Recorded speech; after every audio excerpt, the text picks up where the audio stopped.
All right, give me 1 minute. I think we are close.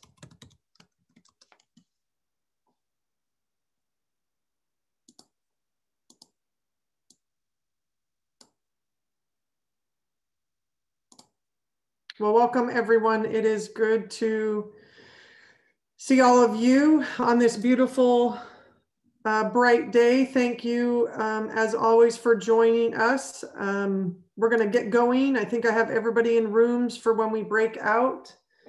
So it is good to have everyone here tonight as we share a few things and sort of begin to give information of where we're reaching out and moving towards as we obviously finish the school year, move into summer learning, and then as we are preparing for already the fall of 21-22. So you can see on the screen, just give me a thumbs up that you can see the Zoom meeting protocols. I know for many of you, this is a repeat, so appreciate that. Trina, Jay, Angela, Lee, for those thumbs, for giving me that information. So as we have done before, we have the chat open to ask questions. We do ask everyone to mute, but please raise the hand feature if you do have a question as we move forward. And then we are going to move into some breakout sessions here in a little bit after I give a little bit of information, not a ton for me tonight, because we want to be able to have a few really open-ended questions to gather some information from you all as community members, as parents, as we start to move into summer learning, which I will say we are in those draft stages because the information is just coming out or is in the process of coming out. There's a process that we'll be putting forth because they are grants, but the Oregon Department of Ed is going to make it easier for us. And then obviously we will be working on and getting obviously new guidance as it relates to probably Oregon Department of Ed with, again, whatever is going to continue as we move forward. And I'll talk a little bit more about what I know right now as we move into next year. I just want to make sure, yep, we're on recording here because we want to make sure we have this for the community. So a couple things as we begin. Again, a reminder of our goals, our agreements that I will quickly go through. We are going to just share some good news and successes. We think that it's really important, as hard as this last year has been and what we have been through. I think there are some highlights really in the last couple of weeks, months that we have seen that are happening at all of the schools. And then obviously as we build into the next year, we're going to give a quick review of what we are doing in the hybrid model, moving as we have set right now. And again, I'll give a little bit more information, just that I'm sure everybody is aware of it, but I'm just going to give a quick snapshot. I will tell you, it is a high level. It is not detailed of each of the grade levels. So elementary, middle school, and high school. So everybody can really see what we have in our hybrid. I'm going to review some health and safety and advisory metrics, and then I'm going to give you a draft of what we're looking at for summer learning, but then we're going to get into some breakout rooms to get some and gather some information for you about summer learning and as we move into the 21-22 school year. So that's our agenda for today. As I always do, I just want to ground us in our goals, again, focused on student growth and achievement, that we have engaged, supported, challenged, and prepared students. We are developing whole children as they prepare and be successful, both in school, career, college, and community. We know that this year has been a lot, not only for our students, but even for our educators, our families, and our community as a whole. And we're not all the way through that yet. So we're working through some things right now, but holding strong with our models. Family involvement, we know that has been a huge part, our relationships with you and how we are actively involved together in supporting your students, our students, so everyone feels welcome, supported, safe, and valued. And I would say a big part of that is our continued equity lens that we are having in the school district. Community partners, and this actually is a big part of some of our conversation with you this evening as we get into our smaller groups. How do we engage with our partners, and are there partners that we're not thinking about as we think about summer learning? So we'll talk a little bit more about that. And then finally, again, I can't say enough about our staff. leadership and their continued improvement, what they have maneuvered this year with, I'm going to say, such grace. I know that they are tired and fatigued because of all of the changes that we have gone through, and that is everyone from our administrators to our instructional assistants, to our administrative assistants, to our classified staff, to our lunch staff, to our nurses, to our teachers, but they are showing up every day and putting and being all in. So I'm very appreciative of them as they've continued to focus on students and improve their practices and what their roles are. So again, grateful for them and that our role there. So again, just a couple of reminders of our agreements that we've had. Again, we appreciate everyone staying engaged. We know we've been away for a little bit, but that's partly because we've needed to implement and move some of the work forward, and we needed time to be able to do that. So I know this has been a little bit of a longer break than we've had. So appreciate everyone being at the table. We know that there's still going to be some experiencing of discomfort. There are going to be times I still don't have a key. There's going to be changes we know that will continue to come. So just know that that discomfort will still be there as we have these open dialogues and continue to gather information as we move forward. Again, as people are doing, and I am appreciative, continue to speak your truth. That's really important to us. We know that there are lots of voices we are listening to, and will continue to listen to a lot of different voices and try and build and make the best decisions for everybody involved. Listen to understand, very thankful for people putting themselves in other people's shoes, having that empathy as we continue forward. Expect and accept non-closure. I look forward to the day where I can say we can have closure and we're moving into whatever back to normal looks like. So just know that there's still some uncertainties as we work through this. Equitable voice, which everyone's done a great job with. Continue to assume best intent. I think that we have done a really good job, even in some of our most difficult times. And then know that we're making all these decisions in the best of all students. And again, we have varying students and what families want for our students. And we are vetting through those processes. And then again, continuing with our agendas and goals for each of these meetings. So with that, let's start with some successes. So I think it's really important that as hard as this year has been, there's some good things that we would just want to be able to share. First is, and I would advise many of you over the next couple board meetings to watch, we're going to get to share some fun information about our food services. But the first piece that we're really excited is that last week we were informed that the federal government is going to allow us to continue to do free meals from ages 1 to 18 through June of 2022. Many of you last year at this time, we were hoping that that would even continue through the summer last year. So that decision has already been made, which is great for our community because we all know that students are fed. That is a much healthier brain for them to continue to learn and grow. We've had one, and for those of you that didn't have a chance to see it, we have had one successful theater production that was streamed. It was amazing. I cannot give Principal Servagna, I'm going to give Jason Clark and all of those that were involved in some of those decision-making. They made this happen and it was beautifully done. I cannot say enough for the huge pivot that they all had to make it safe for students and for our staff, and did that and put off a pretty amazing performance. So I just want to publicly thank both of them because they're on this, as well as everyone that was involved in that, including those of you that are parents that I know that probably was, because we were doing some of that during some of these difficult times of metrics. So just again, appreciate you continuing to support and be a part of that. We are in season 3. Obviously we're going to have some shifts here, but we're continuing in our athletics as well as looking towards season 4 and what that will look like here in a short period of time. We're excited to see that again. I can't thank both Principal Servagna and Mr. Clark for their guidance, and as well as our athletic director, Mr. O'Malley, and the work that they've done with our coaches and everyone involved. So we are having successes there, which is exciting.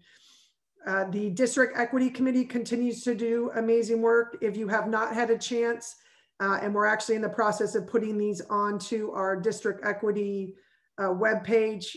If you haven't watched a board meeting, every school and each meeting we have our district equity committee share out, and there is some really good information, and it's fun to watch our schools start to implement with that equity lens. So very appreciative to everyone that has been a part of that. And as we continue to do this work, the journey never ends, but we are making progress with our district equity committee. And then we have a majority of our building committees are in that process of up and running or close to being up and running. So very appreciative to the leadership across all of our buildings.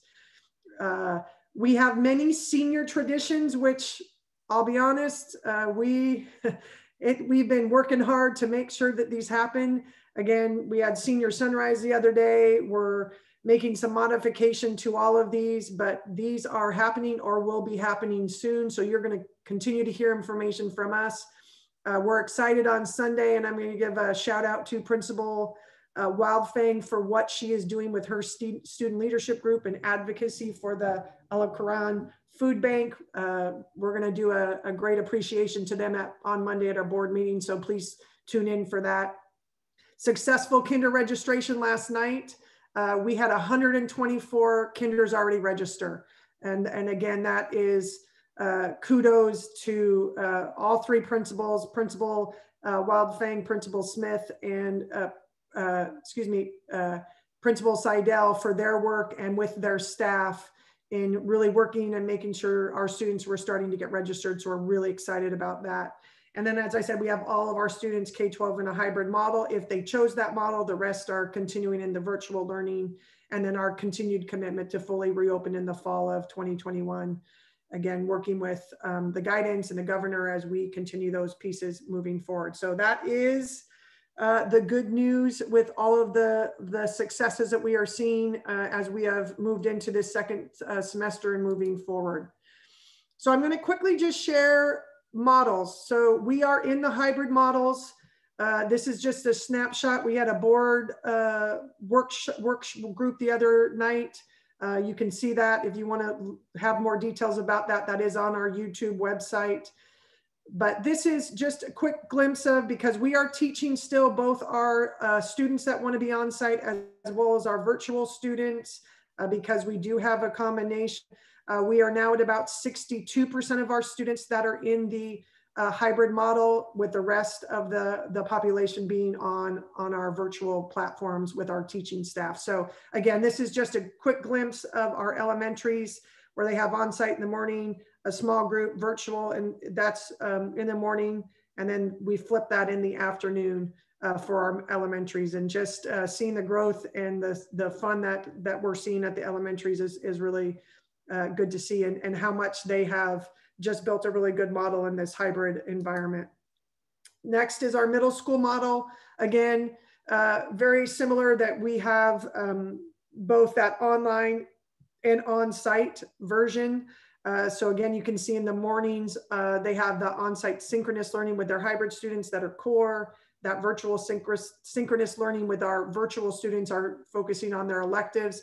And then the afternoon, it's virtual electives with our hybrid students, and virtual core with our, what I'm going to say are everyone that is not choosing to come into our buildings to do learning. They are in their second week of this.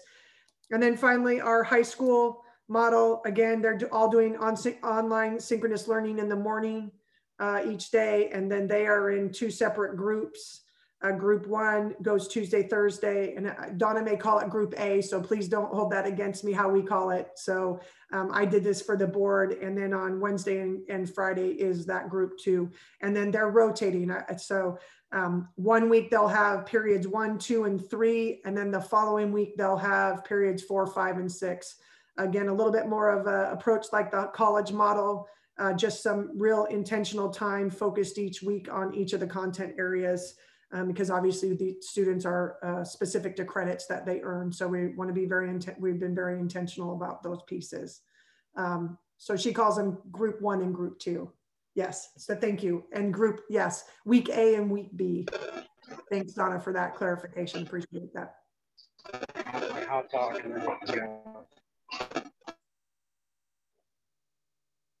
Can everybody hear me okay? That was a little strange. We're good? Okay. So next piece, this is just a reminder, partly because the next two slides, you're going to see why I'm reminding us of this. This is just again, our key practices to prevent the spread of COVID-19. Again, all of these practices are what we have put into place within our schools. So again, the physical distancing, the hand hygiene, cohorting, which I'm glad we stayed with our cohort approaches with what we are working through right now. Obviously, protective equipment, masks, face shields, face coverings, if at times we need them, gowns, each building having an isolation and quarantine process.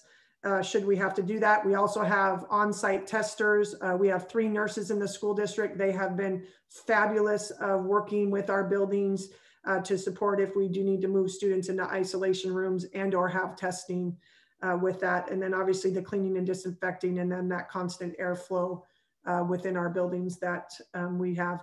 The one thing that's not on here that I'll continue to say is for those that from a health perspective can get that, again, vaccines are open now. They're open to 16 and older. We even received information tonight or this afternoon that WU actually is now even taking walk-ins, so you don't even need an appointment. So we're continuing to just advocate if your health allows you to do that to move forward with that vaccination process. So again, just some key practices as we continue to move forward. So we did have a change in March again. So this is the 3rd change to the advisory metrics. And so again, a little bit different than what you've seen in the past. So the moving from left to right, obviously the left column is the instructional model. The next would be the county case rate. That's for large counties, which is us. That 3rd column is smaller counties, and then what the county test positivity rate would be. So you want to be in the green, and to be very honest, we have been in the green for a couple of weeks prior to the last 2 weeks. So that's a great thing. We actually, as we were moving the elementaries into the March, when we started in March, our metrics started to go down. And then when we opened our middle and high schools, that was some of our lowest metrics that we had before we started ticking back up again. And again, when you look at the yellow section, which is where we are right now, I'm going to share you with where our metrics are. Again, it really shows that the elementary schools must be open, and then middle and high school could require some pause, if we weren't open, to require some pausing, et cetera. And then if we move to 350 or higher, then there could be conversations about us moving back into comprehensive distance learning. You will see down in the blue section below where it talks about, should there, we have that ability if our county trends increase to stay stable with where we are, but potentially pause, which is what we're going to be doing right now. So the next slide I'm going to show you is our current, really the last month of our county case rates. So you can see on 3/21, and actually the weeks before that, we were down in the 70s. So the 2 weeks prior to that, we were in our 70s, upper 70s. We started to see a little bit of an uptick that week of the 21st. I don't know if I remember when we had a meeting in January and we did have the health department on with the board, there was concern that there would be another round or another uptick in cases. I think we are in that right now.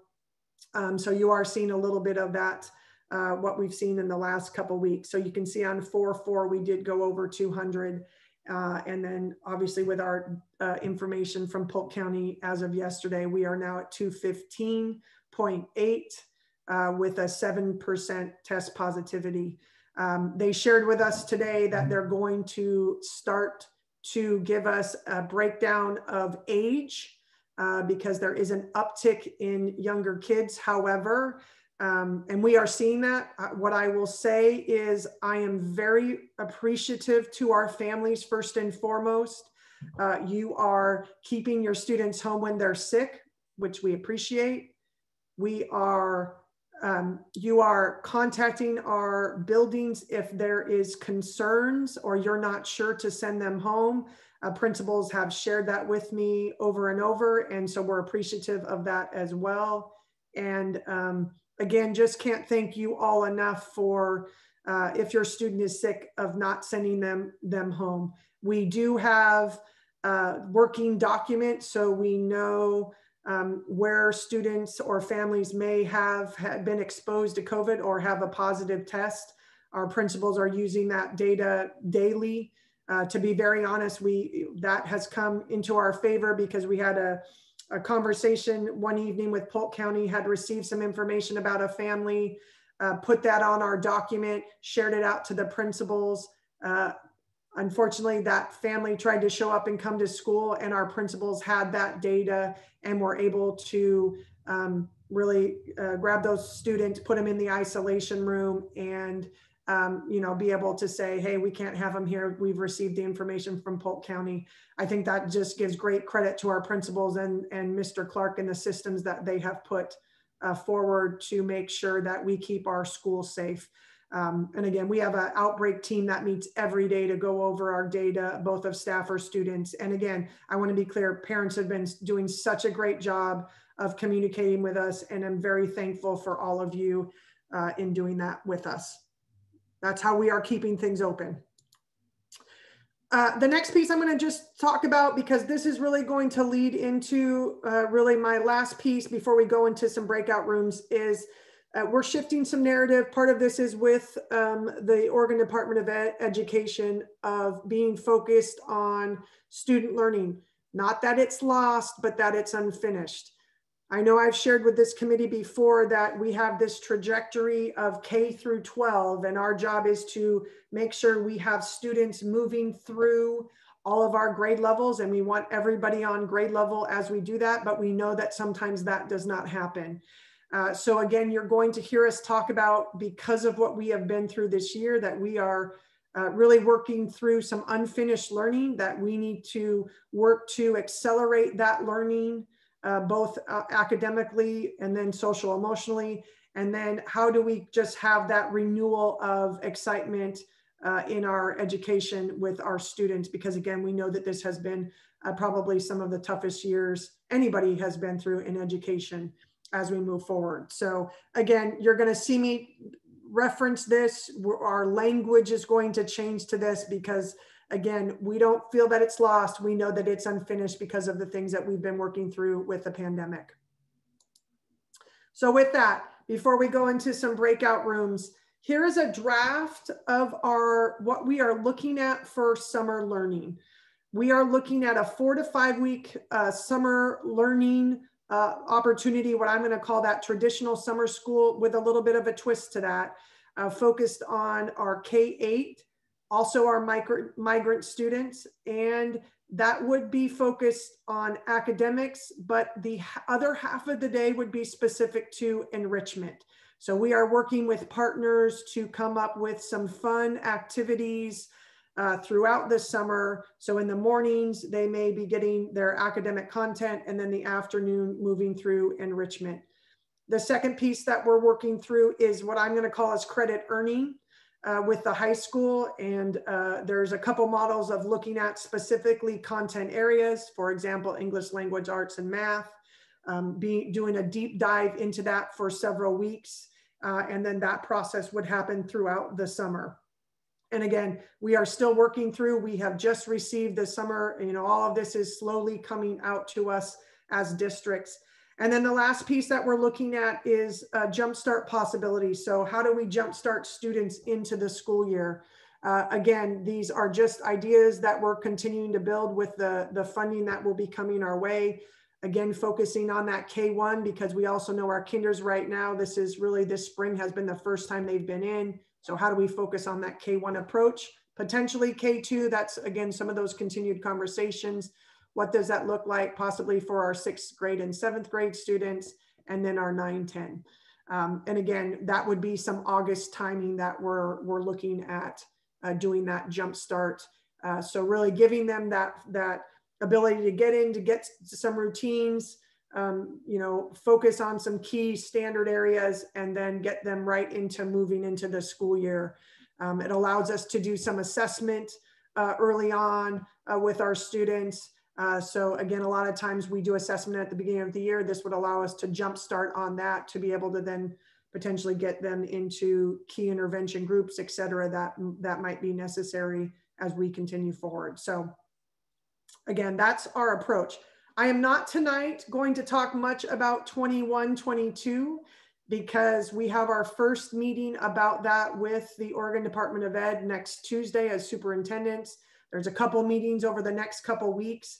I will have more information, I hope, to be able to share with everyone at our May meeting. However, I can tell you our meetings that we have scheduled, our last review before they make any final changes is the second week of June. So I'm assuming we won't get guidance from ODE about the fall until mid-June or July. Now, again, we all know there's a lot going on with the CDC and different things, obviously with vaccinations rolling out at a faster pace. We are already at 16 and older. All of that's going to play into this, so that time is also a little bit of in our favor. So I think that's partly why you're seeing those timelines fall in that direction. So again, today's not a lot about 21-22 yet because we're still gathering that information, but we do want to gather information from you all tonight. So we are going to go into breakout rooms as we have done. Here's the guiding questions that we would want to just gather from you, because I know many of you may have questions, concerns, or thoughts as we start to move forward. So what are those? First and foremost, in regard to summer learning. The second part of that question with summer learning is, are there other partners or community groups that you think we should be engaging with, specifically with enrichment activities? So we're already having conversations with the YMCA. There's a couple different organizations that we are in collaboration with already, but are there others that we're not thinking about? Or what other questions or thoughts might you have regarding summer? Then the second piece, without a lot of information right now, because again, we know that still is moving forward. What questions or concerns or even thoughts do you have regarding the 21-22 school year? And then again, one of our other community partners, because she's on the phone here, is Mona with CSC, and some of the STEM activities and different things that we get to do with them, the gardening, the gardens, well, so many things that I know that are already on the plate based off of the conversations that I've heard. So we're really excited about some of those pieces. So we're going to go into breakout rooms here. We're going to go for about, I'm going to say 15 minutes, and then we will come back, do a quick share out, and then we will answer any and other questions that community members may have. So let me just make sure I don't have anybody else that's jumped in till I get into a room here real quickly. And then our facilitators tonight are C. So if you jump in a room, our facilitators are Alex, Cease, Emily, myself, and Jason. So I'm just gonna real quickly add a couple more people to the rooms, and then I will be moving you into them. So give me one quick minute.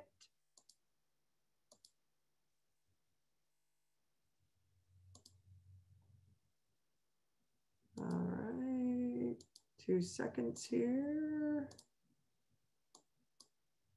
2 more, and I will be hitting that button. All right, I'm opening all the rooms. See you all back here in about 15 minutes. Thanks all.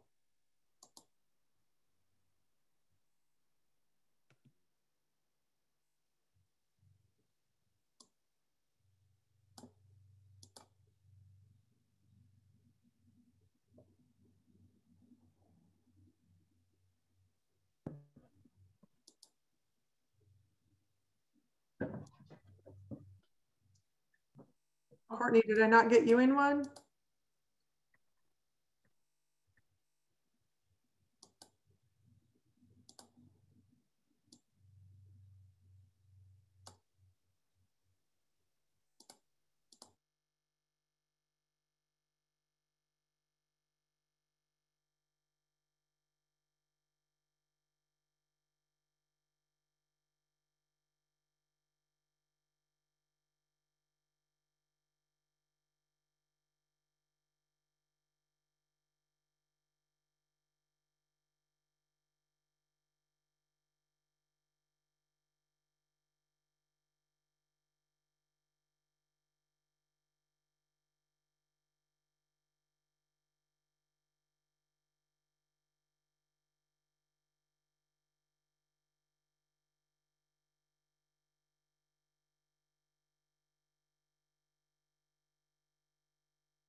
increased their wealth by more than $1 trillion during this pandemic, and are now worth more than $4 trillion. My fellow Americans, trickle down economics has never worked.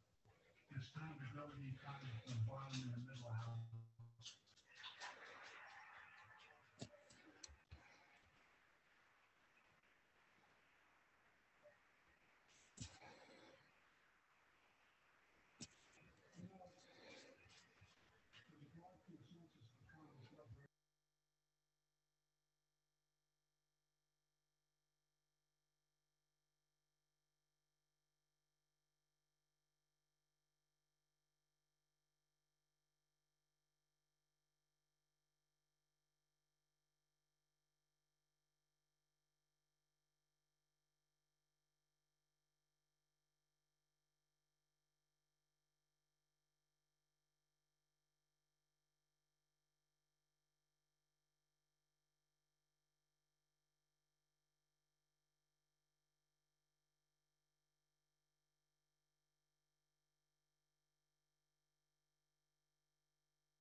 Welcome back, everybody.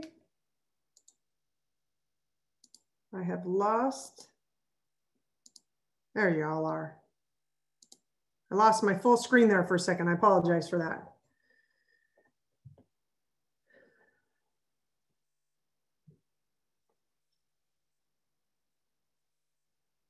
Everybody's coming back here.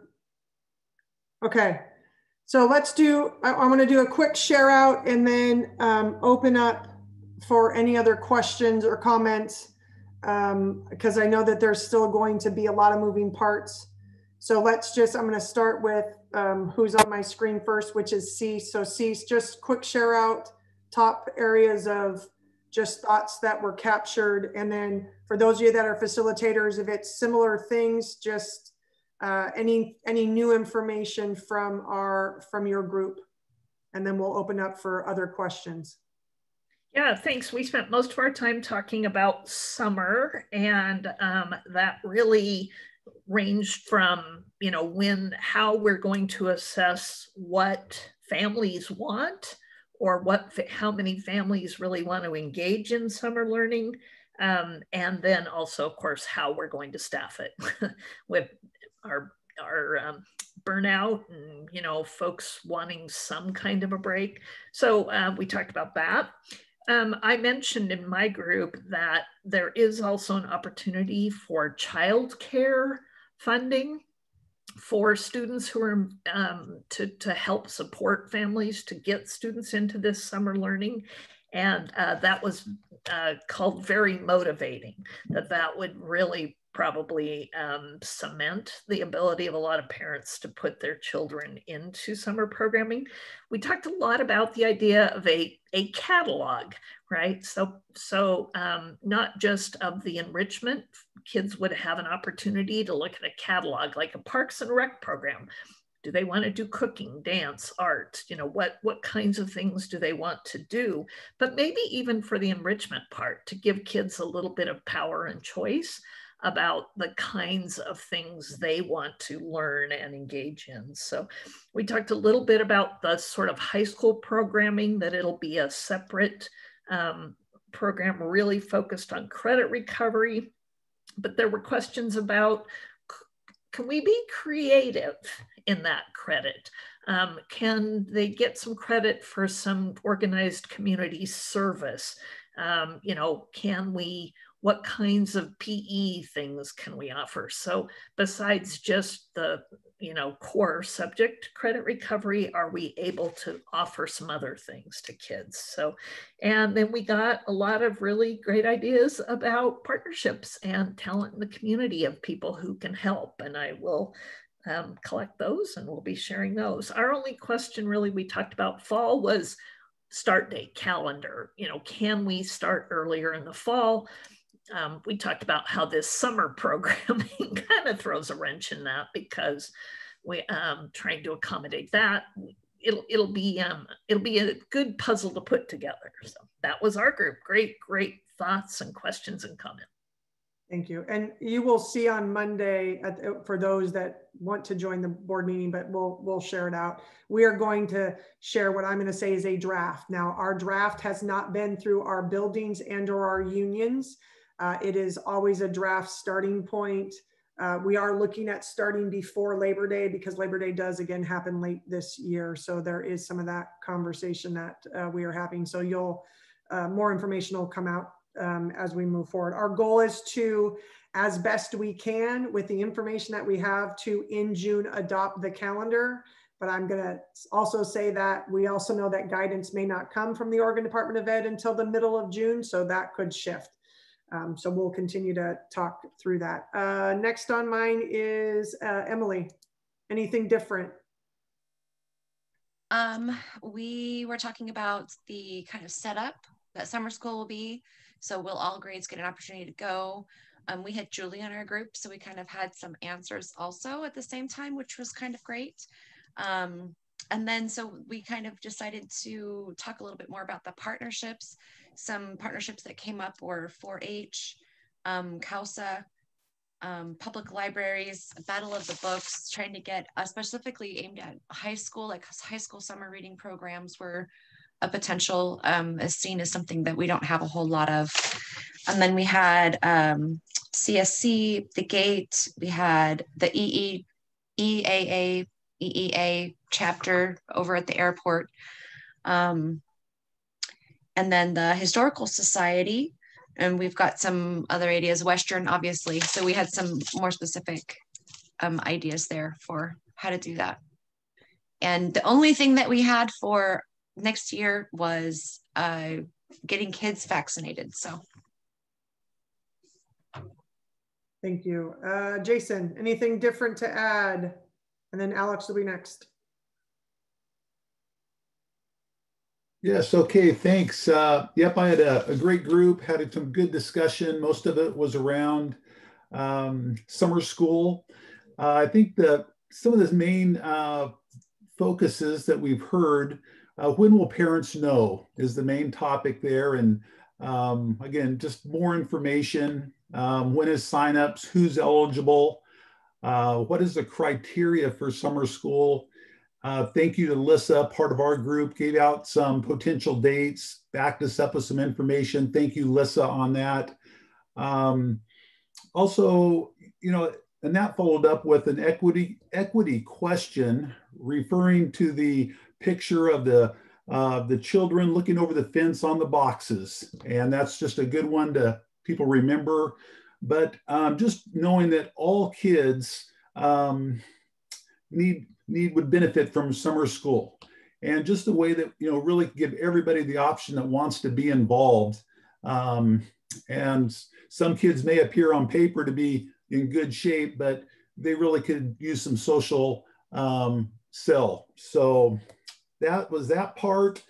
Number two, as we get ready for the new school year next year, you know, again, some good parent questions. Parents are wondering, half day, full day, will masks be required? Those are still things that we're kind of waiting on as well. Vaccination requirements for kids. do we have the transportation to bring all kids back if we're to go that route? And then I'm going to kind of summarize with another parent question here: levels of unfinished learning, potentially 30 kids, 30 different learning levels. You know, how will we address the disparities that teachers may see? Smaller classrooms, is there a plan for that? So a lot of good questions there. Thank you to my group for the input. Thanks, Jason. And then Alex, anything different? You're on mute, Alex. Can you come off mute for us? Thanks, bud. All right, thank you. Sorry about that. For summer school, we talked about try to keep momentum going to reduce the unfinished learning. Asked about packets for students that are not in the buildings. And then a lot of our discussion was about moving forward with online, whether is keeping the academy. Want to know about staffing. Are we going to have enough staff for that, both teachers and IAs and other staff to help with class sizing? Where we're going to put everybody. Also, there was a lot of positive things about how the IA staff have really stepped up and helped, and they would like to see some robust planning for our options. We know that we don't have any answers for next year, but if we could start robust planning for the different possible options, they would feel really confident about that. And also planning ahead for continued issues with internet that we've been having, but we did have some positive things. And Ann was in my group, and she posted a link for the reentry distance learning pathway so people could take a look at that. My group had a lot of good ideas. Thank you very much. Thanks, Alex. And then we talked a little bit about just is summer school going to be mostly in person? Right now, that is our approach. Again, we're wanting to get feedback of, is there that online that people or parents and families would want to have? So we talked a little bit about that. We talked about math. So math came up particularly with high school students and just some, making sure that we can close those gaps in the learning as they move forward with that. And then again, talked a lot about that in the summer school. And then just as we move forward in the conversations that will happen and, the concerns about, will masks still be there?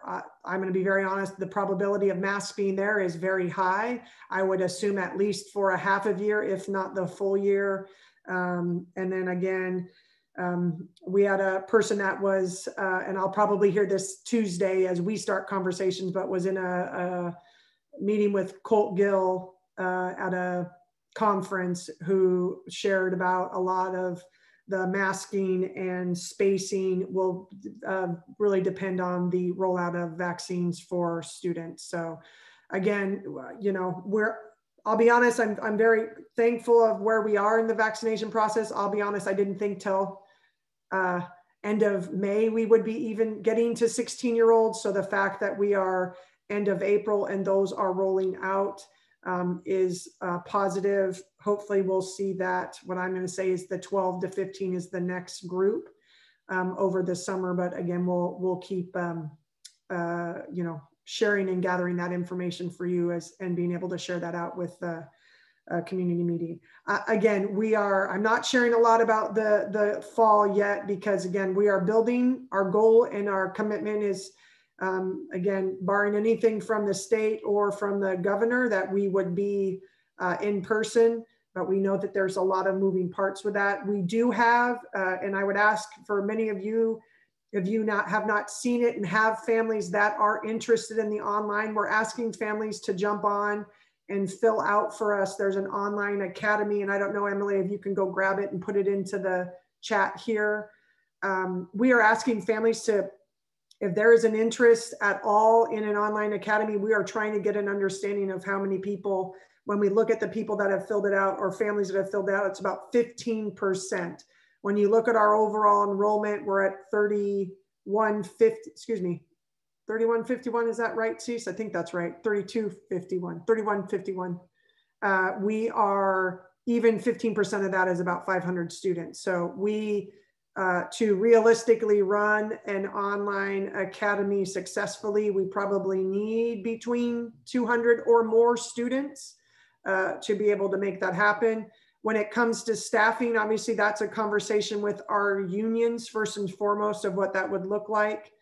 So we know that we are wanting to make those decisions and then be able to start those processes, because I do think that it will be a separate school is how I'm going to phrase it. So we, we will have staff that will be their job is to virtually be online the whole time. And Emily just dropped that survey into the chat for everybody if you have not seen that. So if you do have families or if you want to share that out, we're asking families and everybody, please share that out via Facebook or however you share to your families. We're continuing to share that, but we definitely want to get as much information as we look at building that online academy model, which again, those teachers would be separate than what our in-person teachers would be. That could, to be very honest, depending on grade levels, removing potentially 500 students across K-12 is going to help with class size and if there are still spacing issues. So again, we're really trying to get that just gauged so that we can make final decisions in our budgeting process and then get those applications if we feel that it's going to be viable up so families can start filling that out, because that would be a new school. And so there's a process that we would do with that here in the next few months. So I'm going to pause because I think there's a couple questions in the chat. Let me make sure if I missed anything. Ben was asking about students keeping their Chromebooks over the summer, and Emily answered him that the only plan is to ask students who are leaving the district to turn in their Chromebooks at this point. Or if we have broken, that would be the other one. If they're broken, we want them back.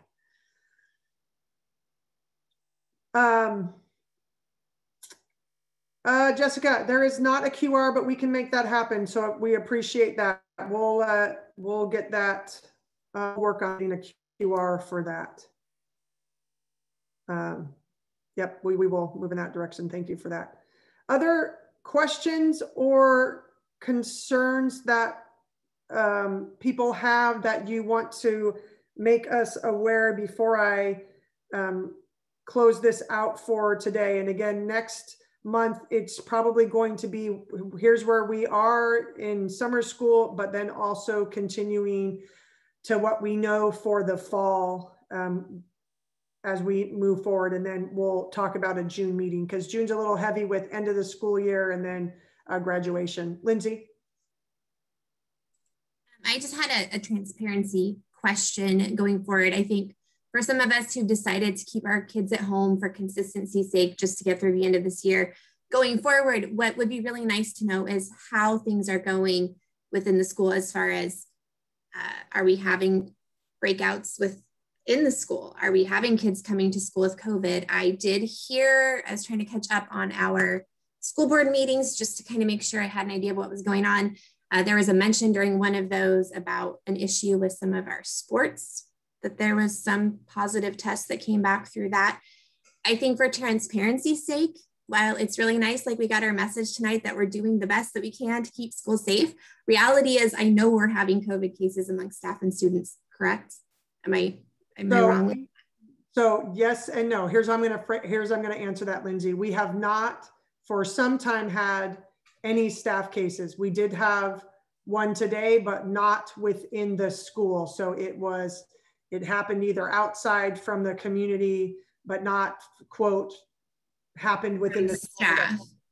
But we do have students who are testing positive for COVID. So most or majority, and Jason, correct me if I'm wrong here, a majority of the students right now have been parents contacting us to say, we have someone in our family, or that we were near someone. Have we had a couple of cases where they have tested positive, where we've had the swab and done that? Absolutely, Lindsay, yes, we have. And I don't just mean that we did the swab. I mean that they actively were taking classes and then they tested positive, whether that be at a doctor's office or on site. Right. And again, right now we're our model, and Jason, I'll let you talk after this, our model for K-5. So remember it with our, I'm going to say K-5 first, and then I'll talk middle high school. We have the spacing is 6 feet. So Lindsay, if you, me and Jason are in the room and we're 6 feet apart and I get COVID, the spacing, even if I was there, you are going to be safe based off of CDC guidance and the Oregon Department of Education, right, that you are not going to get that. So that's part of the reason we made that model. Perry and Donna, a little bit different because they're, I don't want to use the word testing, but they're helping us to see how it goes with the 3 feet. Both of them have been very creative in setting up their classrooms to limit, if we do have an exposure, the number of students, because in a traditional classroom, I'm going to say with the lines of desks, if you're less than 3 feet, that's 9 students out. In one of Perry's classrooms, the way they've set it up, it's 3. So we're being creative if we have that. But again, Lindsay, it's a great question, and we'll process through that with our outbreak team on how to report that out. And while that's all really good information, and I've actually been in the elementary schools this last couple of weeks because I'm helping with readathon and some of our projects there. But my question was, and this is where I'd like to get, like, for transparency again as parents, I'd like to be able to know the numbers. I understand that there are laws, that HIPAA laws and all of these things, but you know what, like an ongoing, you know, if we have students who are testing positive who are currently coming onto our schools, can we know about that going forward? Because even with all of these security things in place, we can't guarantee, right, that our students can't pick up COVID from one another. They all sit 6 feet, but they line up and they don't line up perfectly 6 feet because they're little kids. So the message that went out tonight says we are, you know, keeping our kids safe. We're doing the best we can, but if we're having some of our students getting sick, it would be nice to know how many. So as we plan for next year, we can take that into consideration for safety's sake as well as a parent. And I think the community will. I don't think we need to hide that. We know it's not a perfect system and we're not expecting perfect, but to be able to know what's actively happening in our schools feels very important. So Lindsay, let me ask you this before I let Jason, are you wanting it by building or just holistically? Because that could be 2 different conversations.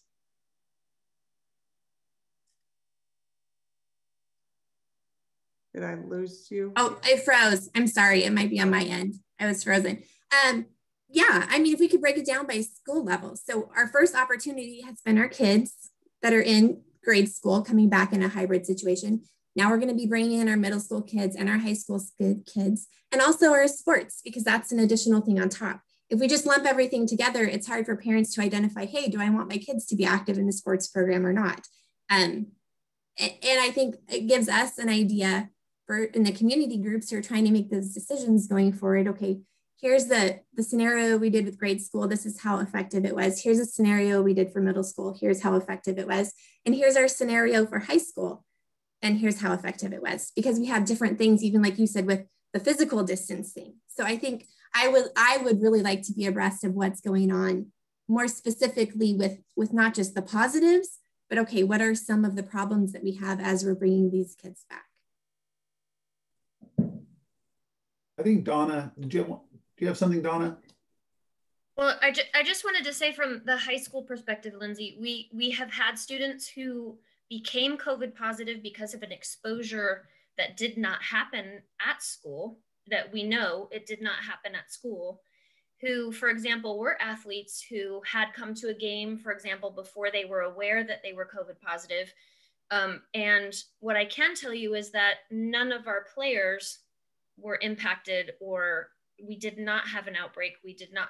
So we may have students at the high school who have become COVID positive in the community, but we did not have any fallout from that, which I've had 0. And I'm going to knock on wood right now because I hate making statements like that. But we've had 0 at the high school who we know somebody got it at school from an exposure at school. And I think that's because we are doing the right thing by monitoring all of those protocol very closely. It's been challenging in a sport like football where they're face-to-face and tackling each other. And so that's why we had to close all of the football program, because it's impossible to go back to say, were they closer than 6 feet for 15 minutes or more? How do you go back and track that through a football game? So that's the good news, is that we've been great at mitigating all of that so far and monitoring all of that super closely. We work really closely with both Jason Clark, Angela Billman, our district nurse, and it's been working well. That's why I think that's super helpful information to understand, because we don't necessarily know what's going on. And I have been super impressed with all of the pieces that are in place on the elementary level, how clean the school is. I saw one of our janitors out there with like one of those little picker-upper things, literally getting pistachio nut seeds out of the ground because somebody had spit pistachio seeds all over the place. And there he is out there like individually cleaning up. I am so impressed. I mean, they are moving consistently. Our janitors, the teachers are wiping down. So knowing that information, so okay, we've had students that are sick, but they're not getting it at school. That's a huge security that yes, our schools are safe and those things are in place, because if we're not there to physically see it, it's very unknown. I've been able to see, I've been so impressed. So knowing that kind of information, I think also would give parents the confidence then to send their kids back, knowing that we've maintained that level of safety.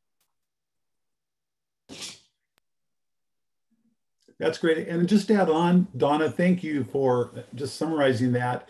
You know, Lindsay, the transparency for April, you know, for us as a district, and again, we take for granted, we meet daily to talk about our numbers and, you know, what's happening. For the month of April, we've had 2 staff members, okay, that have ended up on the list, which is very good. And student K through 12, we've had 39 since spring break, the return after spring break, I believe the 29th, 39, 31 of those being closeness of contact, 8 of those being COVID positive.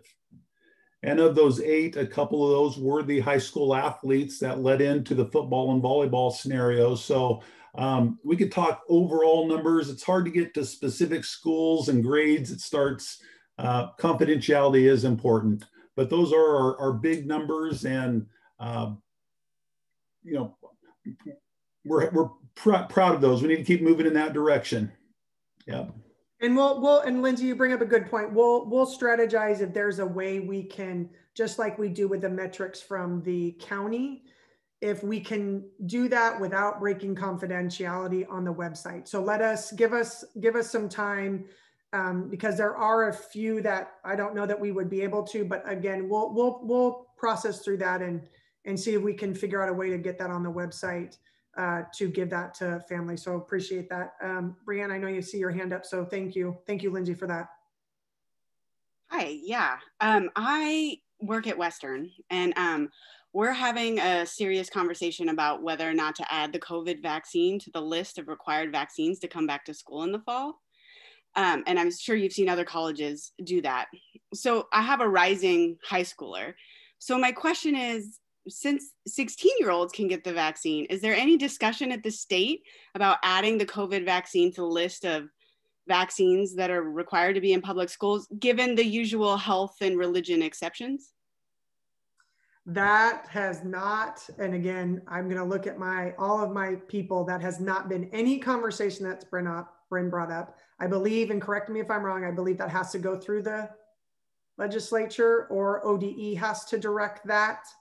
Yeah, I mean, I would assume. That's why I was wondering, mostly for you, Jennifer, if you'd heard anything from OD. I don't know how it works. Yeah. I think, but it's an interesting question. Yeah, that is correct. It is an interesting question, especially now that it is open to 16-year-olds. We have a meeting next week. But I will bring that up if there's been any discussion and what that might look like, because that could change things. So nope, I appreciate that. And we will ask that moving forward. Yeah. Any other questions or thoughts as we move forward. And like we always do, we'll hang on for those that may want to ask questions in a more smaller group, but appreciate everybody in the breakouts and sharing that information. This has not been easy. And from a family perspective, as a staff member, as a student, this has been, if you are an educator or you are a parent that has little ones, this has probably been one of the hardest years that we have ever been through. And I appreciate this group of the continued coming forward and sharing with us as we build and move and adjust, because we're used to that. I look forward to the day when we don't have to adjust as much, but that is sort of our protocol. We know every few weeks that we're having to adjust our thinking and our approaches. So I can't thank everybody enough for continuing to come and share with us. We know that there's still a lot of moving parts and things. I hope to, by the next meeting, have a little bit more information about where we might be going for the fall. I do think, even as you bring it up, Brianne, the vaccine will be part of that decision-making of where we are with students in how and what the virus and the variants are still doing. And I may have a little bit more information from the health department of, we had a conversation that they're starting to track the 0 to 29 and sharing it out with us from a county perspective based off our zip code. So that will help us also to see where and who is getting it within the county as we continue those conversations forward. Any other, I'm just looking and scanning. I don't think there are any hands up in the participation. Any other questions for us? Otherwise, again, thank you for this input. Thank you for the hour and 15 minutes, hour and a half almost that you spend with us. We appreciate it. We do have, we'll continue to share and put these into play as we have and continue to move forward. So we'll hang on for anybody else that has questions. Again, thank you all for all the work you are doing, not only as families, community members, staff.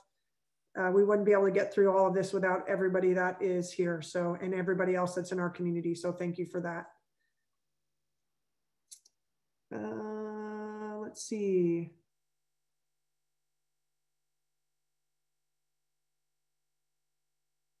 Yes, Emily, can you put in, or we'll get that to, if Lindsay's still on, the link to, oh, there it is, family guides.